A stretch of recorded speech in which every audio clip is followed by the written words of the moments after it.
Hello friends, welcome to geology aspirant YouTube channel. आज हम discuss करेंगे स्ट्रक्चरल जियोलॉजी के ऊपर। आज का जो हमारा टॉपिक रहेगा इंट्रोडक्शन पार्ट पे रहेगा। ठीक है, स्ट्रक्चरल जियोलॉजी के ऊपर हम एक इंट्रोडक्टरी पार्ट देखेंगे। ठीक है, इससे पहले हमने स्ट्रक्चरल जियोलॉजी को कवर तो किया था, बट वो जो था वो बेसिक लेवल तक का नहीं था। वो हमने आज 12th के बेसिस पे हमने कवर करने को ट्राई किया था, और बहुत सारे टॉपिक हमने इससे पहले भी कवर किया है स्ट्रक्चरल जियोलॉजी पे। ठीक है, तो आई थिंक आपको एक ओवरऑल आइडिया तो होगा स्ट्रक्चरल जियोलॉजी क्या है, बट फिर भी आज हम इंट्रोडक्शन पार्ट पे देखेंगे।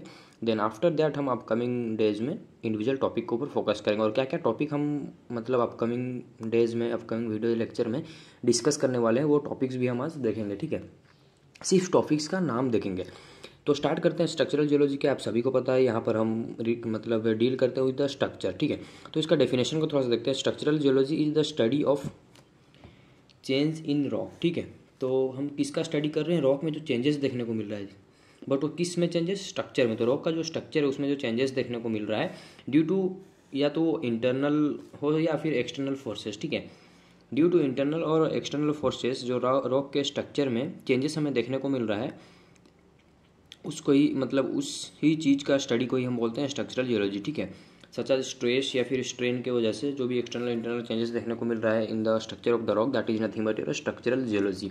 तो आई होप आपको एक क्लियर आइडिया आ गया होगा कि स्ट्रक्चरल जियोलॉजी क्या है, यहाँ पर किस तरह हम स्ट्रेस और स्ट्रेन को इंपॉर्टेंस देने वाले हैं। ठीक है, देन आगे अगर बढ़ें, और वो जो हम बोल रहे हैं स्ट्रेस स्ट्रेन या फिर जो एक्सटर्नल या फिर इंटरनल फोर्स है, वो एक्चुअली आता कहाँ से, उसका रीज़न क्या है? मतलब अर्थ के सरफेस में ऐसा मतलब क्रस्ट में क्या मतलब चल रहा है, ऐसा क्या प्रोसेस चल रहा है जिसकी वजह से कुछ फोर्स जनरेट हो रहा है, उसको हम या तो इंटरनली या फिर एक्सटर्नली बोल रहे हैं। उसी को फिर आगे हम आज स्ट्रेस स्ट्रेन के टाइप में पढ़ रहे हैं। तो ऐसा क्या रीज़न है, किस वजह से इस तरीके का फोर्स जनरेट हो रहा है? ठीक है, this force apply due to tectonic activities of earth. तो अर्थ का जो टेक्टोनिक एक्टिविटी है ना, उसके वजह से ये फोर्स वगैरह जनरेट होते हैं, और ये फोर्स के वजह से रॉक के स्ट्रक्चर में चेंजेस आते हैं, and that changes is nothing but your structural geology. ठीक है,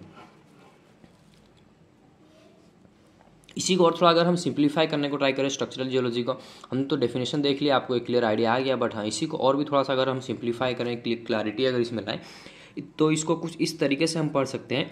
स्टडी ऑफ फैक्टर्स। ठीक है, किसका फैक्टर? सच एज ओरिजिन, मतलब फैक्टर जो रहेगा वो क्या क्या रहेगा? Origin, occurrence, classification, types and effects of various secondary structures. तो सेकेंडरी स्ट्रक्चर का जो ओरिजिन है, ऑकरेंस है, क्लासिफिकेशन है, टाइप्स है, उसको ही हम बोल रहे हैं स्ट्रक्चरल जियोलॉजी। अब वो सेकेंडरी स्ट्रक्चर क्या है उसको देखते हैं, like fold, joint, rock cleavage. ठीक है, रॉक में जो क्लीवेज दिखता है, जैसे हमने मिनरल में क्लीवेज देखा ना, रॉक में भी कुछ क्लीवेज बन जाते हैं ड्यू टू डिफॉर्मेशन। ठीक है, आगे हम देखेंगे। ये सब क्या रहते हैं? Are different form. ठीक है, different from those primary structure. तो ये सब जो स्ट्रक्चर, ये सेकेंडरी स्ट्रक्चर है। ठीक है, ये प्राइमरी स्ट्रक्चर नहीं है। प्राइमरी स्ट्रक्चर से ये कुछ कहीं ना कहीं मतलब डिफरेंट है। अगर प्राइमरी स्ट्रक्चर होता तो हम उसको स्ट्रक्चरल जियोलॉजी बोलते ही नहीं। प्राइमरी स्ट्रक्चर को क्यों स्ट्रक्चरल जियोलॉजी नहीं बोलेंगे? क्योंकि अभी हमने डेफिनेशन में ही देखा कि यहाँ पर जो रॉक में चेंजेस आ रहे हैं, अब चेंजेस कब आएंगे? ऑब्वियसली सेकेंडरी प्रोसेस में ही आएंगे ना। स्टार्टिंग में तो मतलब पहले से कोई चीज़ एग्जिस्ट करेगा तभी तो उसमें चेंज आएगा ना। तो ड्यूरिंग द एग्जिस्टेंस या फिर जब वो चीज़ फॉर्म हो रहा है, जब वो चीज़ बन रहा है, तो उस टाइम में जो वो मतलब जिस तरीके से है उस स्ट्रक्चर को हम नहीं पढ़ेंगे। यहाँ पर हम सेकेंडरी स्ट्रक्चर को पढ़ेंगे, जो कि फोर्स मतलब लाइक इंटरनल एक्सटर्नल फोर्स। ठीक है, ड्यू टू टेक्टोनिक एक्टिविटी, उसी को ही फिर हम आज स्ट्रेस स्ट्रेन देख रहे हैं। उसको उस वजह से जो भी स्ट्रक्चर बनेंगे अर्थ के क्रस्ट में या फिर सरफेस में, उसको ही फिर हम पढ़ेंगे, और that is your structural geology. ठीक है, तो प्राइमरी स्ट्रक्चर क्या है? बेडिंग। ठीक है, प्राइमरी स्ट्रक्चर क्या है? Bedding, vesicular. ठीक है, वेसिकुलर आपको कहाँ देखने को मिलेगा? वोल्केनिक इग्नियस रॉक में, लाइक बसाल्ट अगर आप देखते हो वहाँ पर वेसिकुलर स्ट्रक्चर आपको देखने को मिलता है। ठीक है, बेडिंग कहाँ पर देखने को मिलेगा? सेडिमेंट्री रॉक देखते हो, जब वो फॉर्मेशन होता है तो लेयरिंग बाय लेयरिंग फॉर्मेशन होता है, that is nothing but your bedding. ठीक है, which develop in rock at the time of their formation। तो ये जो स्ट्रक्चर बनते हैं ना, वेसिकुलर स्ट्रक्चर या फिर बेडिंग, ये at the time of formation उसी टाइम बन जाता है, इसीलिए हम इसको बोलते हैं primary structure. But after the formation उसके ऊपर डिफॉर्मेशन वगैरह हुआ, फोर्स लगा, एक्सटर्नल फोर्स लगा, और उसकी वजह से अगर कुछ स्ट्रक्चर बन जाता है तो उसको हम बोल रहे हैं मतलब सेकेंडरी स्ट्रक्चर। और सेकेंडरी स्ट्रक्चर का ही स्टडी को हम बोलते हैं स्ट्रक्चरल जियोलॉजी। बट ये स्ट्रक्चरल जियोलॉजी यहाँ पर खत्म नहीं होता। अगर इसको और भी हम सिंपल लैंग्वेज में देखें और भी सिंप्लीफाई करने को ट्राई करें, तो 3 क्वेश्चन अगर आप खुद से करते हो, या फिर कोई भी स्ट्रक्चर आपको दिख रहा है उसके ऊपर अगर आप 3 क्वेश्चन करते हो, कोई भी सेकेंडरी स्ट्रक्चर आपको फील्ड में, नेचर में, अर्थ के क्रस्ट में मिल रहा है, तो उस स्ट्रक्चर को अगर देख के 3 चीज़ को आप अगर डिफाइन कर लेते हो, तो उसी मतलब आप डिफाइनिंग करने के टाइम में या फिर डिफाइन करते हुए जिस प्रोसेस से गुजरोगे, जिस चीज़ का स्टडी करोगे, उसको ही हम बोल रहे हैं स्ट्रक्चरल जियोलॉजी। तब वो 3 चीज़ है क्या, तो वो स्ट्रक्चर क्या है वो आपको समझना है, व्हाट इज़ द स्ट्रक्चर, ठीक है। लाइक वो क्या फॉल्ट है, फोल्ड है, जॉइंट है, जो भी है, अनकन्फर्मिटी है, जो भी, वो स्ट्रक्चर क्या है, पहले ये चीज़ आपको मतलब डिफाइन करना पड़ेगा। कोई भी स्ट्रक्चर अगर आज सेकेंडरी स्ट्रक्चर आपको फील्ड में मिलता है, ठीक है।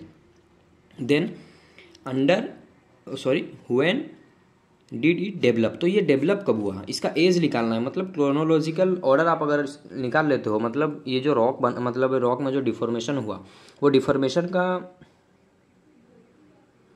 एज क्या है, कब वो डिफॉर्मेशन हुआ हो, ठीक है। और जो भी लेयर वगैरह है ड्यूरिंग द डिफॉर्मेशन, ऊपर उसके ऊपर और भी ऊपर जो और लेयर्स वगैरह रहेंगे, जैसे लेयर जैसे हम एक फोल्ड बोलते हैं, फोल्ड के नीचे लेयर है, तो इसमें से कंपैरेटिवली अगर आप ये लेयर का एज क्या होने वाला, इसका एज क्या होने वाला, इसका एज क्या होने वाला, कंपैरेटिवली अगर आप एज भी निकाल लेते हो, तो यहाँ पर से भी आपको चीज़ें सिंप्लीफाई करने के लिए एक आइडिया आ जाएगा, और उसी को सिंप्लीफाई करते करते आप स्ट्रक्चरल जियोलॉजी ही पढ़ लोगे, ठीक है। देन अनदर, और एक चीज़ क्या है, under what physical condition did it form, तो ऐसा क्या नेचर में कंडीशन रहा, किस तरीके का फिजिकल कंडीशन हुआ, क्योंकि केमिकल कंडीशन का बात तो हम नहीं करें, क्योंकि यहाँ पर हम एक्सटर्नली देख रहे हैं, या फिर जो डिफॉर्मेशन होगा लार्ज स्केल में होगा, ठीक है। अब हर टाइम लार्ज स्केल में नहीं होगा, क्योंकि स्ट्रक्चर जो है डिफरेंट टाइप का स्ट्रक्चर है, बट आज जनरल जब हम डेफिनेशन वगैरह को समझते हैं, तो ये जो डिफॉर्मेशन होगा ये फिजिकली ही होगा, ठीक है, ना कि इंटरनली।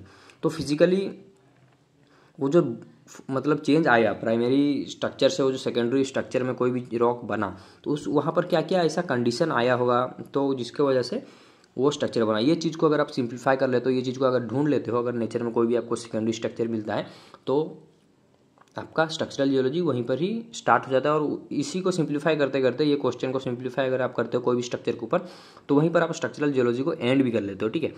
तो ये था एक introductory part about your structural geology. तो किसी को भी अगर कुछ डाउट है इंट्रोडक्शन पार्ट पे, तो आप कमेंट सेक्शन में ज़रूर पूछ सकते हैं, ठीक है। तो यहाँ पर कौन कौन सा हम ऐसा टॉपिक कवर करने वाले हैं, एटीट्यूड ऑफ बेड, सबसे पहले हम ये देखेंगे fold, joint, unconformity, foliation, lineation, salt dome and diapir, भेज रूल, ठीक है। स्ट्रेस स्ट्रेन को भी हम देखेंगे अच्छे से डिटेल में। Then topographic and structural map के बारे में थोड़ा सा हम पढ़ेंगे, आउटलेयर, इनलेयर, नापे, क्लिपे, विंडो, ये सब चीज़ देखेंगे, जो कि फॉल्ट के साथ कहीं ना कहीं रिलेट होकर रहता है, ठीक है, ओवर थ्रस्टिंग की वजह से। तो ये सब चीज़ हम देखेंगे। देन रेक एंड प्लंज, ठीक है।